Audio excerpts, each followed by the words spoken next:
મારું નામ નિયતિ ભટ્ટ છે. Government polytechnic Ahmedabad.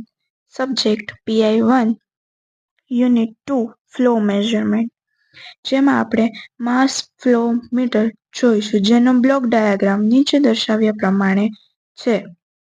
હવે આપણે માસ ફ્લો મીટરનું વર્કિંગ જોઈશું. માસ ફ્લો મીટરને કોરિયોલિસ ફ્લો મીટર પણ કહેવામાં આવે છે.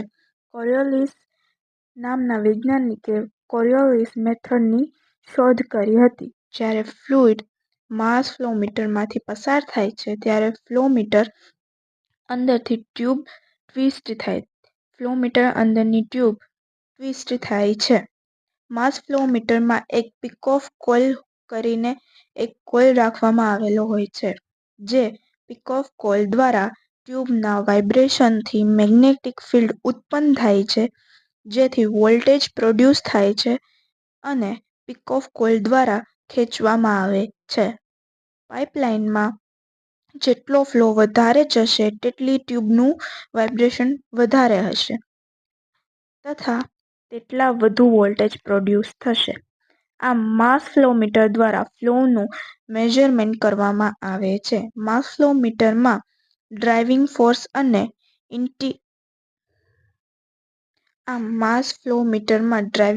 અને ઇનર્ટિયલ ફોર્સ મેઝર કરવામાં આવે છે. બ્લોક ડાયાગ્રામમાં દર્શાવ્યા પ્રમાણે ફ્લો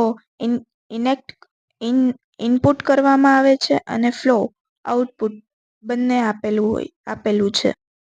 બ્લોક ડાયાગ્રામમાં દર્શાવ્યા પ્રમાણે ફ્લોને ઇનપુટ કરવામાં આવે છે ત્યારે ફ્લો ઇનપુટની નીચે જ ફ્લો ટ્યુબ મૂકેલી છે, જેના કારણે મેગ્નેટિક ફિલ્ડને ખેંચવામાં આવશે અને પિકઓફ બટન દ્વારા ફ્લોને આગળ પ્રોસીડ કરવામાં આવશે. જ્યારે ફ્લો ટ્યુબને ફ્લો ઇનપુટ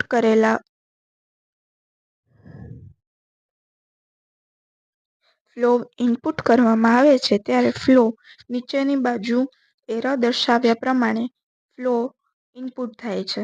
જ્યારે ફ્લો ઇનપુટ થાય છે ત્યારે પિકઓફ કોઇલ દ્વારા મેગ્નેટિક ફિલ્ડ ઉત્પન્ન થાય છે, જેના કારણે ફ્લો આગળ વધતા ફ્લોનું આઉટપુટ મળી રહે છે.